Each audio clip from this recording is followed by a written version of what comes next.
Chapter 33. The Book of the Law. The silent yet powerful influences set in operation by the messages of the prophets regarding the Babylonian captivity did much to prepare the way for a reformation that took place in the 18th year of Josiah's reign. This reform movement, by which threatened judgments were averted for a season, was brought about in a wholly unexpected manner through the discovery and study of a portion of Holy Scripture that for many years had been strangely misplaced and lost. Nearly a century before, during the first Passover celebrated by Hezekiah, provision had been made for the daily public reading of the Book of the Law to the people by teaching priests. It was the observance of the statutes recorded by Moses, especially those given in the Book of the Covenant, which forms a part of Deuteronomy, that had made the reign of Hezekiah so prosperous. But Manasseh had dared set aside these statutes, and during his reign the temple copy of the Book of the Law, through careless neglect, had become lost. Thus, for many years, the people generally were deprived of its instruction. The long-lost manuscript was found in the temple by Hilkiah, the high priest, while the building was undergoing extensive repairs in harmony with King Josiah's plan for the preservation of the sacred structure. The high priest handed the precious volume to Shaphan, a learned scribe, who read it and then took it to the king with the story of its discovery. Josiah was deeply stirred as he heard read for the first time the exhortations and warnings recorded in this ancient manuscript. Never before had he realized so fully the plainness with which God had set before Israel life and death, blessing and cursing, and how repeatedly they had been urged to choose the way of life, that they might become a praise in the earth, a blessing to all nations. Be strong and of a good courage. Fear not, nor be afraid, Israel had been exhorted through Moses. For the Lord thy God, he it is that doth go with thee. He will not fail thee, nor forsake thee. Deuteronomy 31, verse 6. The book abounded in assurances of God's willingness to save to the uttermost those who should place their trust fully in him. As he had wrought in their deliverance from Egyptian bondage, so would he work mightily in establishing them in the land of promise and in placing them at the head of the nations of earth. The encouragements offered as the reward of obedience were accompanied by prophecies of judgments against the disobedient, and as the king heard the inspired words, he recognized, in the picture set before him, conditions that were similar to those actually existing in his kingdom. In connection with these prophetic portrayals of departure from God, he was startled to find plain statements to the effect that the day of calamity would follow swiftly and that there would be no remedy. The language was plain. There could be no mistaking the meaning of the words. And at the close of the volume, in a summary of God's dealings with Israel and a rehearsal of the events of the future, these matters were made doubly plain. In the hearing of all Israel, Moses had declared, "Give ear, O ye heavens, and I will speak, and hear, O earth, the words of my mouth.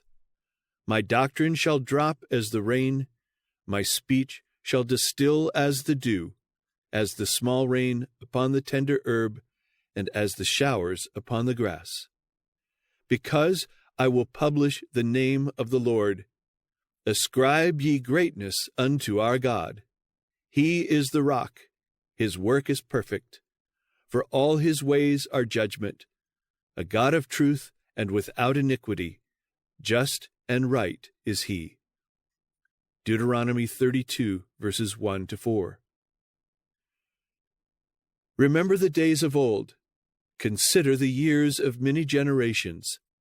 Ask thy father, and he will show thee, thy elders, and they will tell thee. When the Most High divided to the nations their inheritance, when he separated the sons of Adam, he set the bounds of the people according to the number of the children of Israel. For the Lord's portion is his people. Jacob is the lot of his inheritance. He found him in a desert land, and in the waste, howling wilderness. He led him about, he instructed him, he kept him as the apple of his eye. Verses 7 to 10. But Israel forsook God which made him, and lightly esteemed the rock of his salvation. They provoked him to jealousy with strange gods. With abominations provoked they him to anger. They sacrificed unto devils, not to God, to gods whom they knew not, to new gods that came newly up, whom your fathers feared not. Of the rock that begat thee thou art unmindful, and hast forgotten God that formed thee. And when the Lord saw it, he abhorred them, because of the provoking of his sons and of his daughters. And he said, I will hide my face from them, I will see what their end shall be. For they are a very froward generation, children in whom is no faith. They have moved me to jealousy with that which is not God. They have provoked me to anger with their vanities. And I will move them to jealousy with those which are not a people. I will provoke them to anger with a foolish nation. I will heap mischiefs upon them. I will spend mine arrows upon them. They shall be burnt with hunger and devoured with burning heat, and with bitter destruction. For they are a nation void of counsel, neither is there any understanding in them. Oh, that they were wise, that they understood this, that they would consider their latter end. How should one chase 1,000, and two put 10,000 to flight, except their rock had sold them, and the Lord had shut them up? For their rock is not as our rock, even our enemies themselves being judges. Is not this laid up in store with me, and sealed up among my treasures? To me belongeth vengeance and recompense. Their foot shall slide in due time, for the day of their calamity is at hand, and the things that shall come upon them make haste. Verses 15 to 21, verses 23, 24, 28 to 31, and verses 34 and 35. These and similar passages revealed to Josiah God's love for his people and his abhorrence of sin. As the king read the prophecies of swift judgment upon those who should persist in rebellion, he trembled for the future. The perversity of Judah had been great. What was to be the outcome of their continued apostasy? In former years, the king had not been indifferent to the prevailing idolatry. In the 8th year of his reign, while he was yet young, he had consecrated himself fully to the service of God.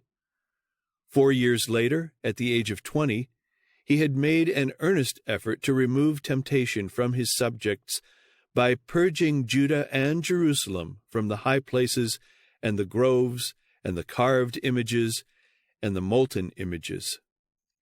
They break down the altars of Baalim in his presence, and the images that were on high above them he cut down. And the groves and the carved images and the molten images he brake in pieces, and made dust of them, and strowed it upon the graves of them that had sacrificed unto them. And he burnt the bones of the priests upon their altars, and cleansed Judah and Jerusalem. 2 Chronicles 34, verses 3 to 5. Not content with doing thorough work in the land of Judah, the youthful ruler had extended his efforts to the portions of Palestine formerly occupied by the 10 tribes of Israel, only a feeble remnant of which now remained.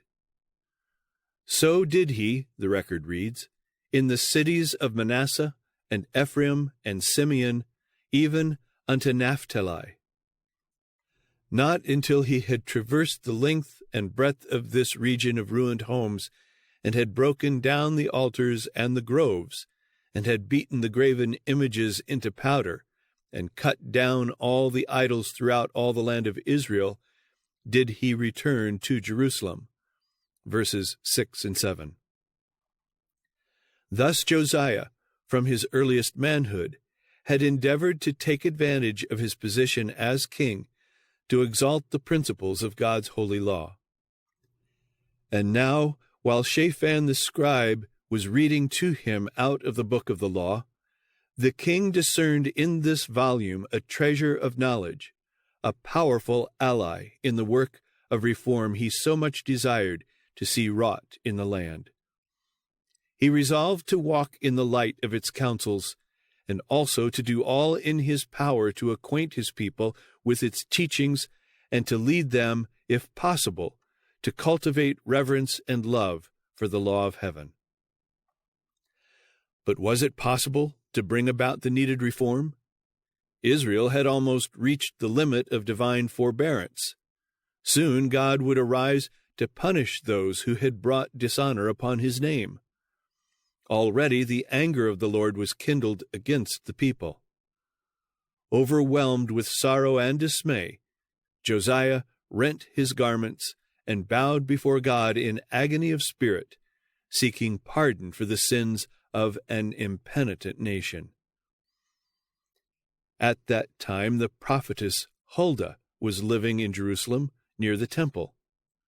The mind of the king, filled with anxious foreboding, reverted to her, and he determined to inquire of the Lord through this chosen messenger, to learn, if possible, whether by any means within his power he might save erring Judah, now on the verge of ruin. The gravity of the situation and the respect in which he held the prophetess led him to choose as his messengers to her the first men of the kingdom. Go ye, he bade them, inquire of the Lord for me, and for the people, and for all Judah, concerning the words of this book that is found. For great is the wrath of the Lord that is kindled against us, because our fathers have not hearkened unto the words of this book, to do according unto all that which is written concerning us. 2 Kings 22, verse 13. Through Huldah, the Lord sent Josiah word that Jerusalem's ruin could not be averted. Even should the people now humble themselves before God, they could not escape their punishment. So long had their senses been deadened by wrongdoing that, if judgment should not come upon them, they would soon return to the same sinful course. Tell the man that sent you to me, the prophetess declared, Thus saith the Lord, Behold, I will bring evil upon this place, and upon the inhabitants thereof, even all the words of the book which the king of Judah hath read, because they have forsaken me, and have burned incense unto other gods, that they might provoke me to anger with all the works of their hands. Therefore my wrath shall be kindled against this place, and shall not be quenched. Verses 15 to 17. But because the king had humbled his heart before God, the Lord would acknowledge his promptness in seeking forgiveness and mercy. To him was sent the message, Because thine heart was tender, and thou hast humbled thyself before the Lord, when thou heardest what I spake against this place and against the inhabitants thereof, that they should become a desolation and a curse, and hast rent thy clothes and wept before me. I also have heard thee, saith the Lord. Behold, therefore, I will gather thee unto thy fathers, and thou shalt be gathered into thy grave in peace, and thine eyes shall not see all the evil which I will bring upon this place. Verses 19 and 20. The king must leave with God the events of the future. He could not alter the eternal decrees of Jehovah. But in announcing the retributive judgments of heaven, the Lord had not withdrawn opportunity for repentance and reformation, and Josiah, discerning in this a willingness on the part of God to temper his judgments with mercy, determined to do all in his power to bring about decided reforms. He arranged at once for a great convocation to which were invited the elders and magistrates in Jerusalem and Judah, together with the common people. These, with the priests and Levites, met the king in the court of the temple.